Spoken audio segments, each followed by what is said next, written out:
Okay.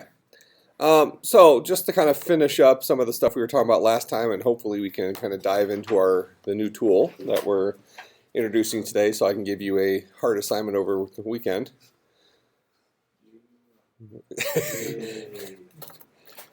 Well, you know what? You know what? Weekend homework? Isn't that the best kind? I'll make it extra hard. All right. So we talked about some of the connections last time between some of these.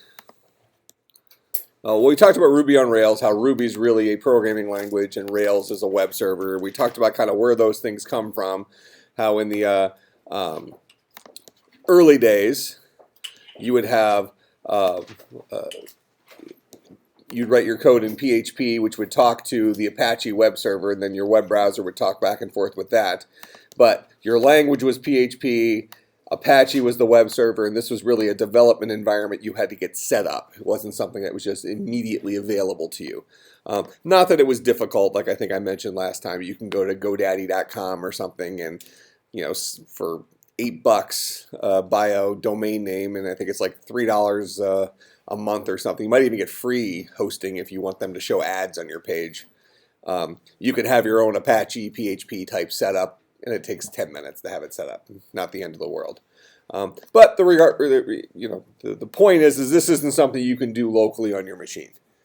You have to have an internet connection and be working on remotely, and any code that you write locally on your machine you then have to upload to the server so it can run there and stuff like that. So it's not simple to just work with it. These newer languages, these newer web frameworks, as it might be called, they take a language that you like, Ruby, Python, JavaScript, and give you kind of a local way of dealing with those languages through Rails, Flask, or Node. And that gives you the ability to do all your development locally on your machine, even without an internet connection. Then as soon as you're ready, you can plug these guys in to Apache and move them onto a server environment. And what that gives it is maybe a little bit more robustness for dealing with more people at once. But the biggest thing it gives you is now your site that you've been working on is now available to the rest of the world, not just to the people that are sitting in front of your computer. Okay, so that's kind of the punchline with these guys. All right, so what I mentioned at the end of class last time is this idea of cross-platform tools. And let's remind ourselves where we got, how we got to where we are right now. Okay, so that's back over here. We have C and Objective-C. So these are all our desktop development stuff. And then we have the stuff we've talked about over the last week, this web stuff. So all these languages kind of come from C, and this really deals with the two separate worlds of programmers.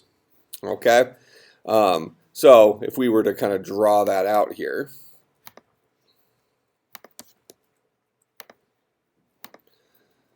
we might say in the world of programmers today we have web guys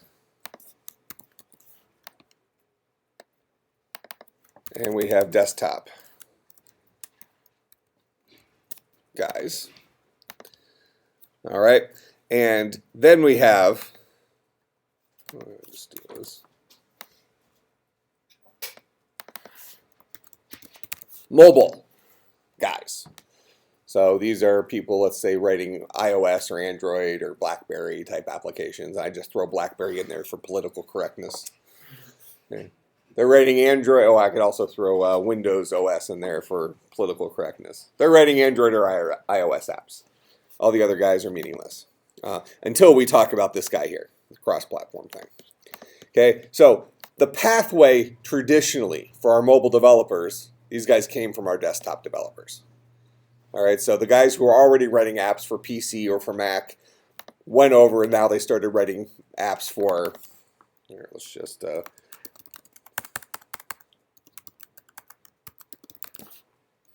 I promise you I am not typing it like that. Maybe I was. Sure didn't feel like it.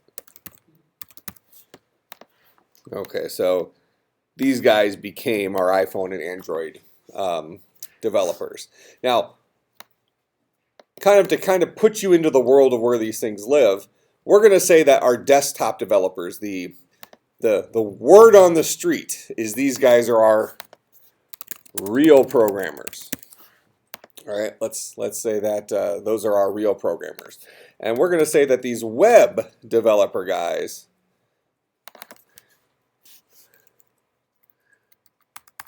these are programmers for dummies. All right, that's the perception on the street, if you will.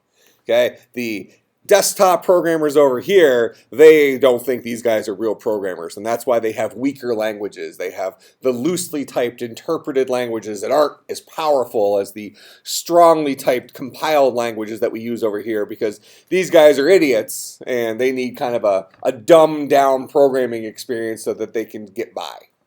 That would be the perception of these guys over here. Okay? Now, if you're one of these guys over here and you've been doing this for a while, one thing is you look over here at these guys and you say, hey, these guys can program. They also typically can do design. So they're doing, if I just throw a little more into it, these guys do both front end and back-end programming. So they're writing the stuff back on this side of things. They're writing the stuff that's getting presented to the user on the website, so the things that look pretty on the screen, and then they're also writing the stuff here on the back-end side. Now, these aren't always the same person. So for instance, over here in the web programmer side of things, you might have some people who are specifically designers. So they basically write HTML and maybe some JavaScript stuff. So the front end guys, this would be HTML, JavaScript, and CSS, cascading style sheets. That's to make things look extra pretty. That's kind of an extension of HTML, let's say. Back-end guys, these are your PHP, and then some of these new technologies, Python, Ruby, those guys. The guys who are writing the stuff on the server side. Okay? Sometimes this is one and the same. One person doing both of these roles. If not, the front-end guy is typically a designer, not necessarily a programmer. So for somebody who came out of the world of either print design or multimedia graphic design, that kind of stuff, and then learned a little bit of programming as a secondary skill. Okay, so like for instance here on campus, we have a multimedia design major that's offered through the art department, not through computer science. So those folks are working with, they do some web design stuff, but they're initially learning skills for like Illustrator and Photoshop and that kind of stuff, making things look good and learning those skills. And then they come in and learn a little bit of the technical side to display those graphic skills on in a web page. Okay? Then your back-end guys, these are guys that would have come through computer science. And then there's kind of the hybrid in between. So the real programmers, what they really have disrespect for are the back-end guys over here. It's like, oh, you're a back-end web programmer, that means you couldn't make it over here for these guys. Okay? Now, the reality is a lot of people over here on the web side have these two different skill sets. Where most real programmers can't make things look good for the life of them. All right, so it's which would you rather have? Would you rather know a little bit less about making things work really well, even though you can still make things work? Would you rather know a little bit less about that and be able to make stuff look good, or would you rather just be a really good programmer, everything works but looks like crap? When you download an app off the App Store, how many of you will give it the time of day if it looks like crap? Rarely, right? First thing we do is we want to know if it looks good. We'll put up with a few bugs as long as it looks great. We won't put up with it. It's got to be a pretty good game for it to look like crap, but work really well in order for us to give it the time of day. So generally speaking, these guys get a bad rap, when I would actually say they're just every bit as talented as the guys over here. Okay, but the punchline is that the path to iPhone, Android development came from the desktop side of things. Because these guys, these native, if you're writing native apps for iPhone and for Android, they're using, for iPhone, a native app is written in Objective-C. More recently now, they have a new language called Swift that they're writing those languages in. And then Android is Java. So these are our high-level compiled, strongly typed languages. So the path to that is from the desktop programmers. Well, if you are a web programmer side of things, if you're one of these guys, up to this point you've been delivering all your content through a web browser. But now you see these smartphones coming about and you'd like to deliver your content through smartphones as well, right? Well, that starts off delivering it with mobile websites. So now you're doing websites, then you're doing mobile websites. So that is websites that look good on smartphones, right?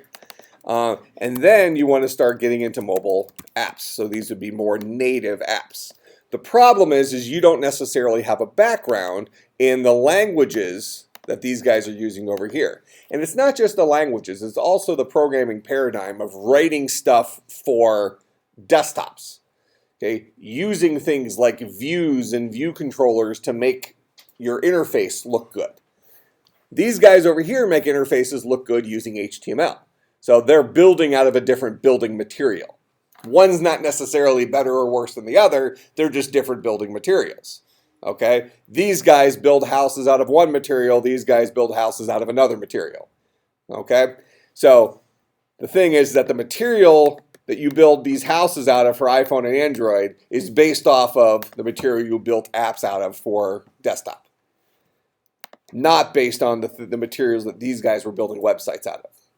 So that's where some new products come in. At the top level, they might be called cross-platform tools. And really what these guys are, it's a tool which allows developers to write a mobile app once and deploy it to multiple platforms. I'll just say deploy to multiple platforms. Okay, so before this, before you had these tools, what you were doing is if you had a great mobile app idea, you might write it for iPhone first and then go and write it for Android or vice versa. Okay, and you had to write the app largely twice. Okay, most mobile apps, they're going to have a couple of pieces. So maybe the mobile app has a cloud piece. And then we have iOS and Android. So iPhone and Android, same thing. Okay, and these apps both are going to talk to the cloud.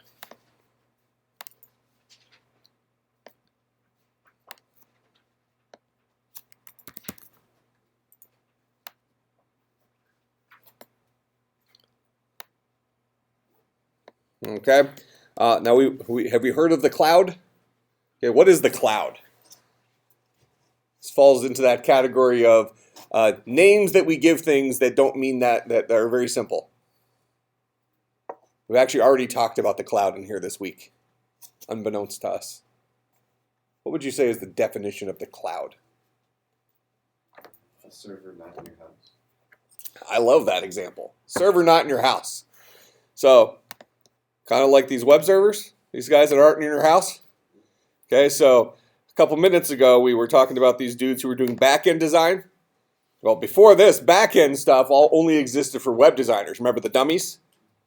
Yeah, but we're real programmers. So when we do back-end design, we do it in the cloud. Same thing. It's the same thing. All right? So cloud is usually, at least in the early days of the cloud, you might host this on Apache. All right, so this is probably going to be a PHP web backend that these guys talk to. So instead of it being a web browser that talks to the cloud, it's your iOS, your Android application that's talking to the cloud. Okay, so in the early days of the idea of cloud computing, these guys were probably talking to the exact same thing as you might have the web version of your app talking to. And there's plenty of examples of this, right? Let's use a bank as an example. If any of you have an account with like Chase Bank or something like that, you can go to Chase's website and access your account information. You can go to their iPhone app, you can go to their Android app. You don't have a different account for each of those. They're all talking to the same central source, right? Okay, so in the early days, you were probably leveraging the technology that already existed for the web stuff, where your web browser talked to the web server and got your information. So chances are that was written in PHP and things like that. Now, when we throw cloud in there, so let's just switch this over to Apache, and then we'll add an extra thing here. We're going to call this cloud.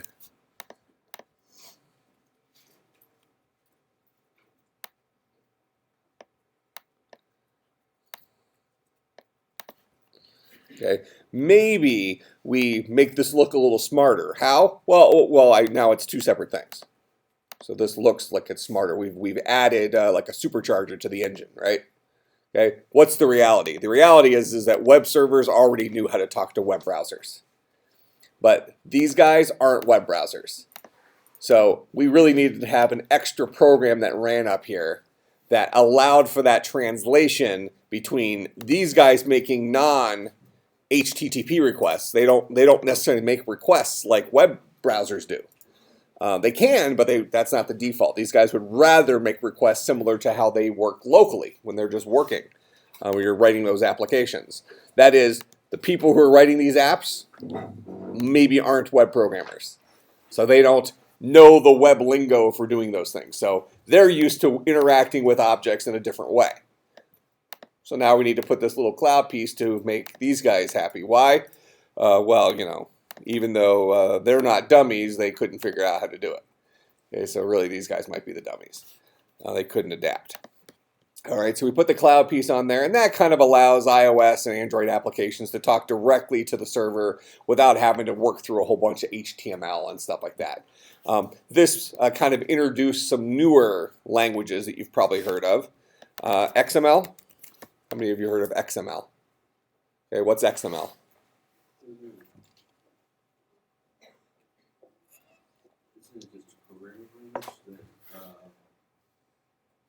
Well, what's a programming language? I'm asking you on purpose to swing back so we can review our definition of a programming language. What's a programming language in your view? Well, in my view, that you should now share with me, because all your views should be identical to my views. A tool that's used to problem solve. Okay, tell me a little more.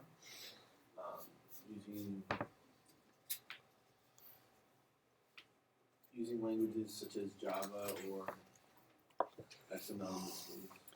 Okay, well, is it fair to say that a programming language is a tool that attempts to mimic the way human beings solve problems so we can tell a computer what to do? That's what a programming language is, right? Okay, programming language does that. Well, XML isn't a programming language. XML falls into the category, to take that one step farther, what I just said. What I've advertised is all programming languages give us facilities for memory, asking questions, and repetition, right? This guy doesn't give any of that. Okay, it doesn't have any of those facilities. Okay, so XML falls into a category of something I would call a data representation language.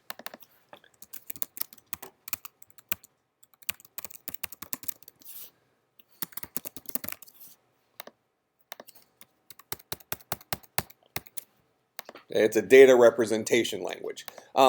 Still a language, still very, very important. Just not a programming language. Just like Spanish isn't a programming language. Okay? So it's not taking anything away from these guys. They're just solving a different problem. So XML is very similar to HTML. It's a data representation language. The web server sends HTML to your web browser. Your web browser interprets that HTML and turns it into pretty pictures and stuff that it displays on the screen. Okay, that's a data representation language. The programming language that sometimes is embedded in HTML would be JavaScript. That's the programming language side of that. That gives us facilities for memory, asking questions, and repetition. Make sense? All right, so XML stands for Extensible Markup Language. Not that important. Not that important for us. Hey, I saw that picture of you on Facebook. You were looking sharp. You like it? Yeah, I mean, you look way better on there than you do right now. I'm busy right now, you know. Things are going well? Yeah. Oh, good. Congratulations. One of our grad students can't believe he got a job. Amazing. In any case, XML stands for Extensible Markup Language. Doesn't matter if you know the name of it. Just know that it's one of these data representation languages. All of you have heard of it, and I have bad news for you. It's no longer the cool kid. How many of you have ever heard of XHTML? Want to take a stab on that one? We've heard of HTML, right? What's XHTML? Isn't that data representation for using HTML? So embedding Java? Not really embedding Java. It's still a data representation language, but the issue is I might call this guy real HTML. The problem is in the early days of our web browsers, each of us has our favorite web browser in here, right? Firefox, Internet Explorer, which is dying, blah, blah, blah. And we've had that experience when we go to a web page. Sometimes web pages look one way on one web browser and another way on another web browser. Okay? And this goes all the way back to the early days of the internet. When these web browsers were dealing with people writing content for them, the early web programmers, this is before there was a such thing as web programmers, right? So this is, Bob I just picked up a computer and I heard home pages are the next big thing, so I'm going to write some code. Well, in order to make it work for those people in as many situations as possible, our web browsers have the HTML interpreters in them are written in such a way that they will interpret not completely accurately written HTML.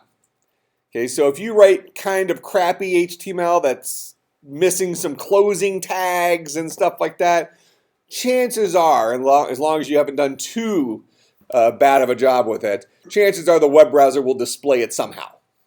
Okay? And that's why we sometimes get some differences between web browsers on how they've implemented their HTML parser to make it as flexible as possible. Okay? XHTML actually came out after HTML, as did XML. XML came out after HTML. What XHTML is it's HTML implemented in XML. That is, it is perfectly accurate HTML. It's the official HTML language. So if you ever go to a web page and the thing is, blah.xhtml, the web browser typically will automatically go into a mode where it will treat that as exactly accurate HTML. So any sort of bugs, it's going to give you errors, give you problems. Similarly, you could turn your browser, I think there's an option in most browsers that's off by default, but you could basically say, I want you to be an elitist. Okay? View every page as XHTML. And if whoever presented this page didn't write perfect code, I don't have time for that. Show me errors, okay? Now the funny thing is one of the big culprits of bad HTML was actually Microsoft. Not because Microsoft wrote bad HTML themselves, but Microsoft had plenty of tools. One of those tools was called FrontPage. Any of you ever used FrontPage? Might be a little bit, you might have been pretty young when FrontPage was out. What's their web designer thing called now? I think you use it in 150. Microsoft Expressions? Is that it? Yeah, so now it's called Expressions. Didn't you guys just have 150? Why am I having to come up with the name of the software you guys wrote in there? I'm actually quite impressed that I came up with that. Okay, so let's call Expressions the modern day version of FrontPage. It's a tool that allows you to kind of graphically create web pages. So you don't have to write HTML because a lot of our web pages are just presenting text.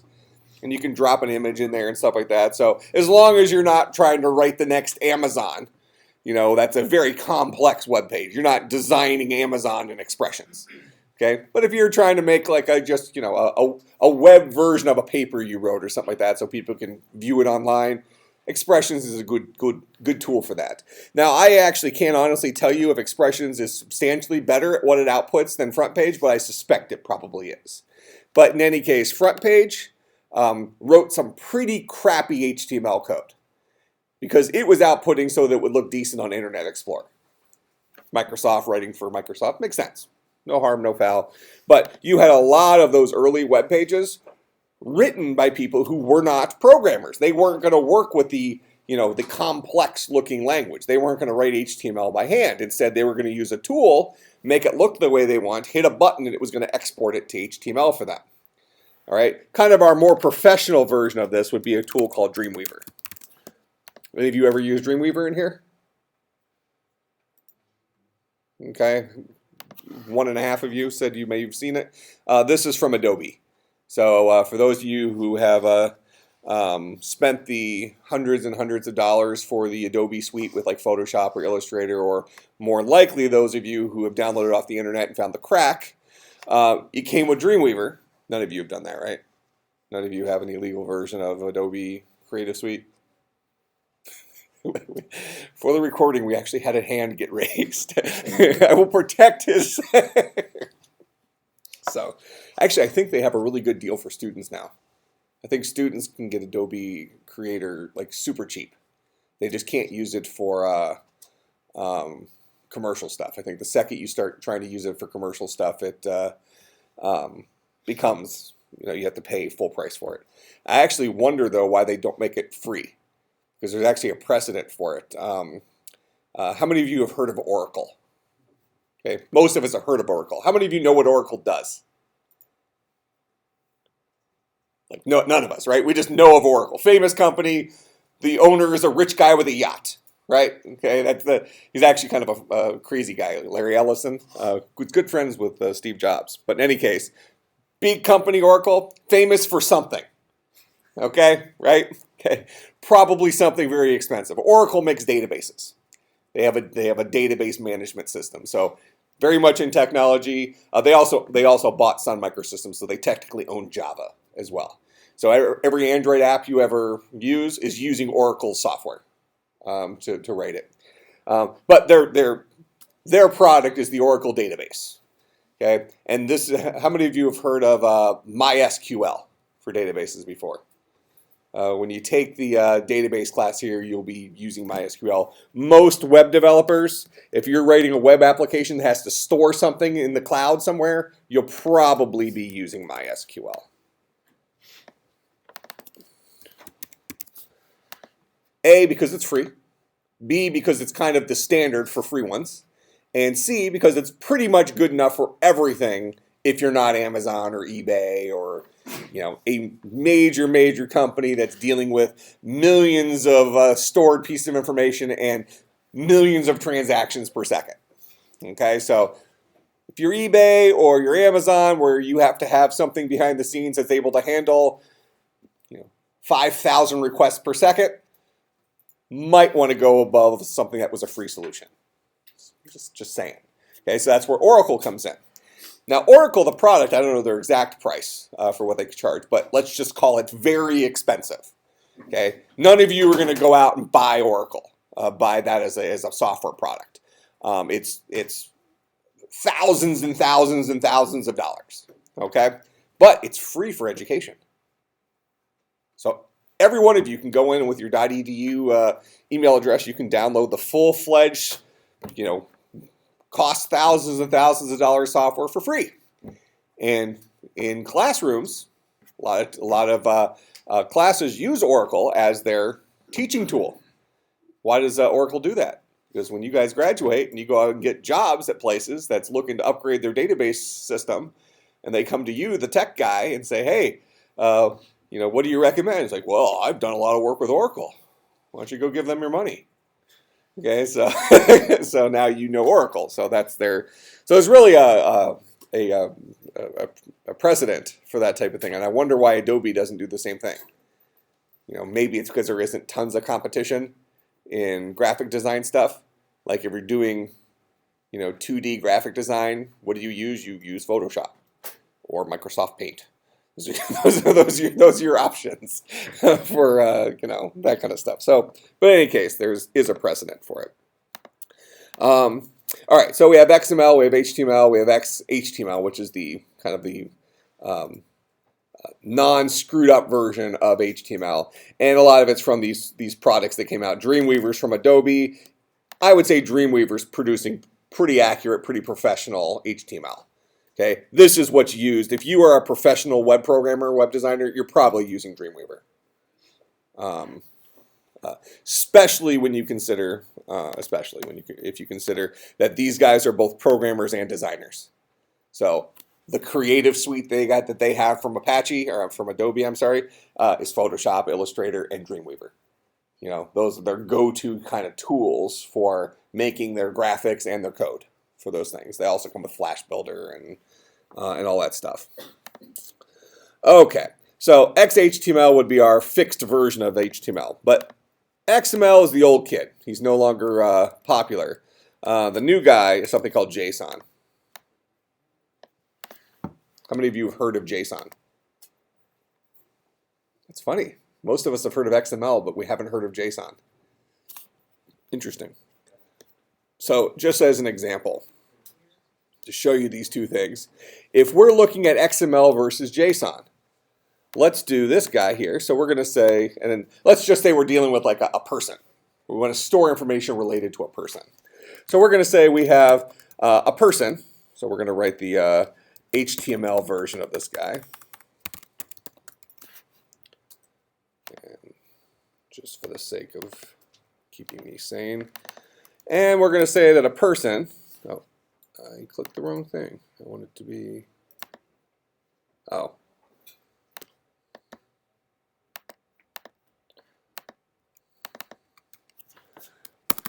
So a person's going to have a name, and this person's name is Mike. And they're going to have a email address.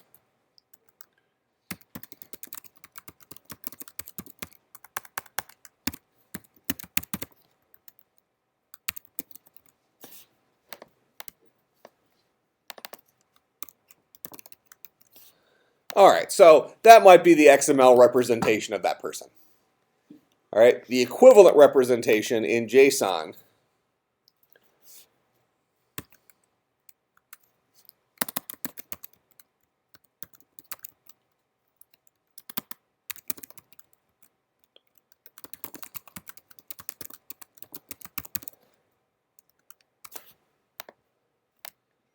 is that. All right, much cleaner representation. And actually, once you start getting into real syntax for programming, and we're going to actually look at that, I'm babbling on today, so we might not see it today, but which means you might not have a homework assignment. But we'll see. This starts looking a lot like our syntax for our programming language. And since most of the people who are using this stuff are programmers, they're okay with a little bit more technical looking code. But wouldn't you agree that this is cleaner than this? Okay. One of the problems with XML is not that it didn't do its job well. It's that it had a whole lot of wasted crap. This is wasted. This is wasted. This is wasted. This is wasted. We had a lot of wasted things, a lot of wasted text in there. So over half of the information we have here had nothing to do with the data we were trying to represent. It was all structure. Where in here, most of this is the actual data. Here's the variable name, here's its value. Here's a variable name, here's its value. Make sense? All right, so these are just data representation languages, and oftentimes these data representation languages are the actual output coming from the cloud back to an Android or an iOS application, rather than HTML. Because these guys are going to take that data representation language, parse the information out of it. So for instance, if an iOS application receives this JSON string, they're going to say, oh, okay, so this guy said that the person I just logged in with, his name is Mike, and here's his email. This is his email address. So let's show it on the screen. Okay, something like that. Could that have been delivered in HTML? Sure. No harm, no foul. Could have certainly been delivered as HTML, but JSON tends to be the new way of delivering it. Usually if you have a web interface though, just like we talked about last time, this backend guy is still going to probably spit out HTML and JavaScript because that's what this guy already knows how to show. This guy has a built-in parse engine in it that's going to parse HTML and JavaScript and do the magic. These guys don't have that. These guys are, you're having to decide, okay, well, my program, I'm going to expect this guy to send me JSON, and when he sends me JSON, I'm going to have to create some objects for working with JSON and pull out the piece of information I'm interested in. All right, so we're really trying to bend an older technology to some newer technology stuff. And that's where the cloud comes in. All it is a fancy way of saying a web server that's serving something that maybe isn't just HTML. It's giving us JSON and XML and stuff like that, which is all of that is just text. It's not anything magical, just instead of that text following the HTML format, it's now following the XML or the JSON format as the output. Okay? Because a web browser can certainly get an XML document. If you've ever loaded an XML document in a web browser, it just shows you the structure. It doesn't know how to parse it, doesn't know how to turn it into pretty pictures and text. It just says, hey, this is the document you gave me. So it'll be something that looks kind of like this. I can certainly put this in a text document, name it something.xml, and load it in a web page, and it'll just show me that. No problem. Okay, so again, all of this comes back to this idea of a cross-platform tool. So the purpose of this cross-platform tool is to give a single tool which allows developers to write mobile apps once and deploy it to multiple platforms. This could benefit our iOS and Android developers. So if we write a really cool app and we already have it for iOS, if we have a really cool app idea, rather than writing it for iOS and then going and writing it a second time for Android where we have to duplicate the code, maybe we don't have to rewrite the cloud because this guy's going to, both of these guys are going to speak the same language to the cloud. But I'm still going to have to write this interface once, and I'm going to have to write this interface once. So the client side I have to develop. And even if the logic's very similar, I'm writing this guy in Objective-C or more modernly Swift, I'm writing this guy in Java. So at the very least, I have to take my program and convert it between programming languages and then maybe switch up a little bit of the logic difference between working with UI views in iOS to just views in Android and this type of stuff. Android has a little bit different way of doing certain things, even though they're 75% the same. But then iOS and Android take a little bit different approaches to certain things, so you still do need to port your code over. So rather than having to write it twice like that, if you start off by using a cross-platform tool, for instance, a popular one is something called AppCelerator. 1 L, 2 L's, 5 L's. Is that right?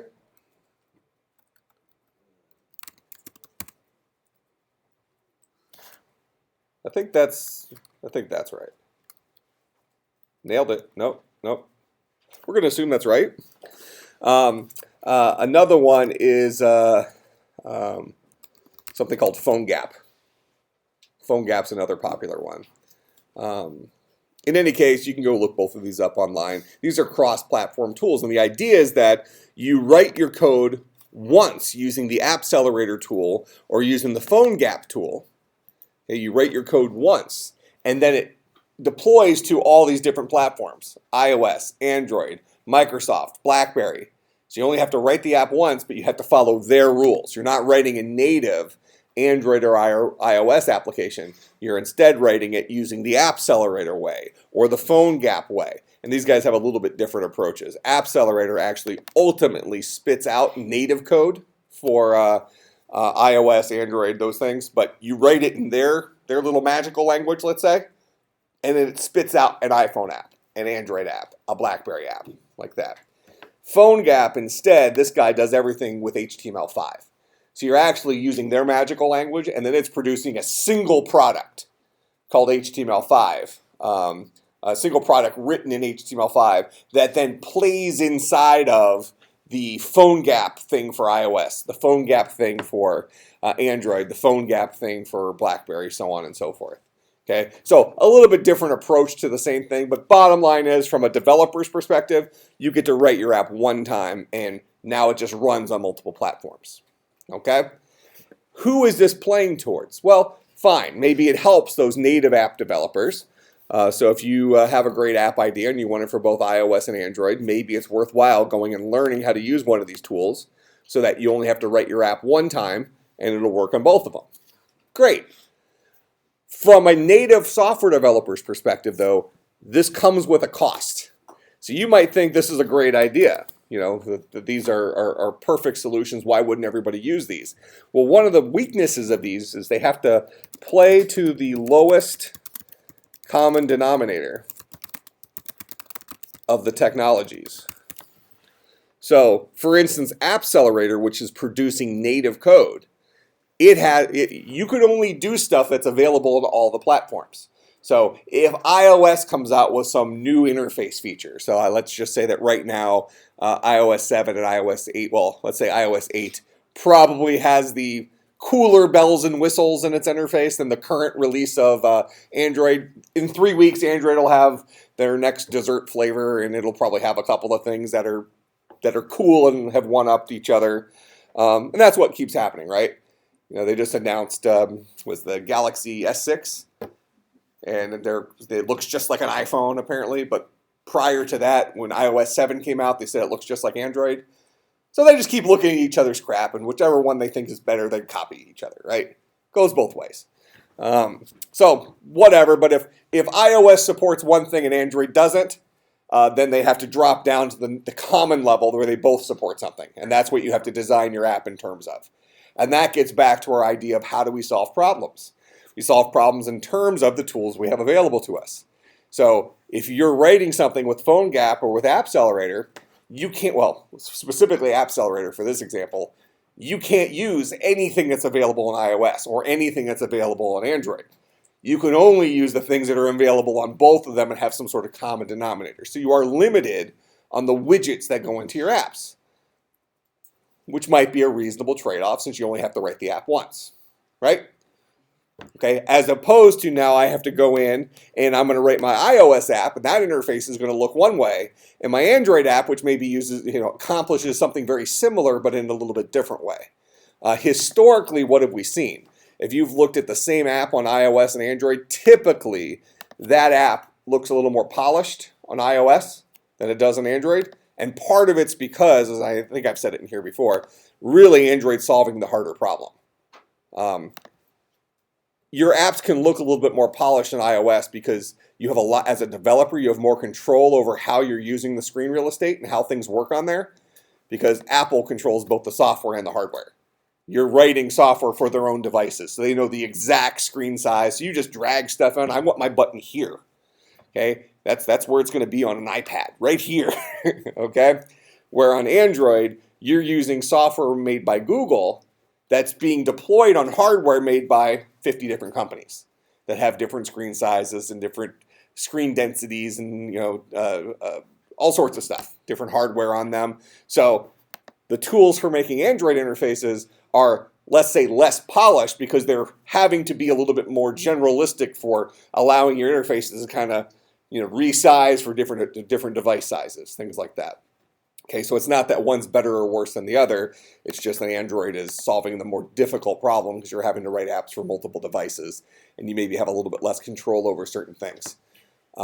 Typically, when you have an app for Android, it's going to look best on one of your flagship devices. One of the Galaxy series things, or the HTC phones, or Nexus. Those three as your flagship devices. But in any case, PhoneGap is a little bit different. PhoneGap, you're limited by HTML5. So what things can HTML5 do? So HTML5 is let's throw that onto our list here. Now, most of us have at least probably heard of HTML5 thrown around, right? Okay. We know what the difference between HTML5 and HTML is? Another one of those techie buzzwords that just is supposed to sound cool or something. Okay. How many of you? Well, here, let me throw another thing in our list. By the way, it looks very unlikely you're going to have homework. I just have so much great gold stuff to say is the problem. I think you're going to really, you disagree with that? I think you're really going to like the next thing we're going to work with, though. The tool. It's pretty cool. How many of you have heard of Flash?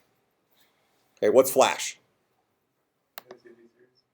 Is it any good? Yeah. Is it? Is it on Netflix yet? I don't think so. Okay.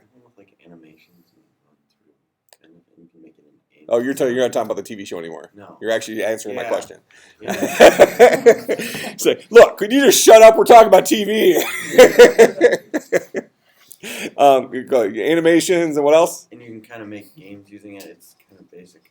It was a long time ago. Okay. So really having almost like a let's just say video games and animations embedded in a web page. That was the use for Flash, right?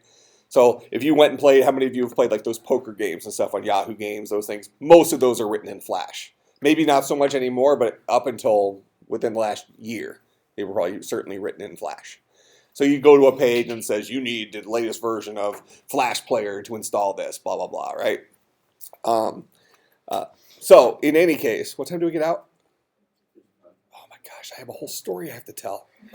All right, I'll intro it and I'll give you. We haven't even gotten to my slide that I put up there last time. I just were filling it in. So one of the issues with Flash. Let me just create a slide since we'll start filling it out. This is good stuff, trust me. Okay, Flash. It was the industry standard for having animation type stuff on a web page for years, right? You know, that was the way you made web pages look alive. JavaScript allowed you to have dynamic programming logic content on a web page, but it didn't do much for having things look like video games and stuff like that. So that's really where Flash came in. It allowed us to have our web pages be interactive in like a video game type way. A similar technology was something called Java applets, which we talked about earlier in the semester is kind of the reason why Java stayed alive. But in any case, Flash, and kind of the big news story with this when it first came, you know, when mobile started becoming popular, is the Android phones supported Flash. So Android supported. Notice I said supported, not anymore. Flash. iPhone did not.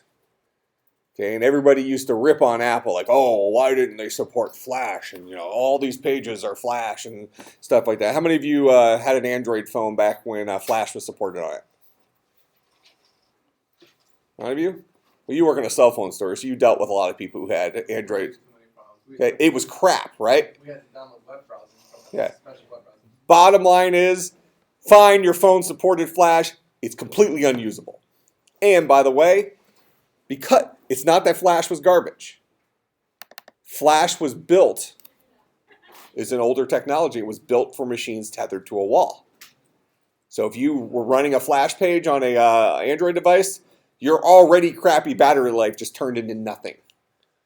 Okay? And it was even worse than that. If you had a laptop that had Flash on it, and you were sitting there with running off battery power playing one of those Yahoo poker games, your battery life was probably a fifth of what it was if you were just doing normal web stuff. Flash was a power-hungry application. Not a bad application, but power-hungry. All right, so we'll come up, we'll finish this next time, and I guess I make no promises about what we'll get to, but we are going to get to this cool language called Blockly that Google produces that is a graphical way of syntactically writing code. It's kind of a cool tool. So I will see everybody on Monday.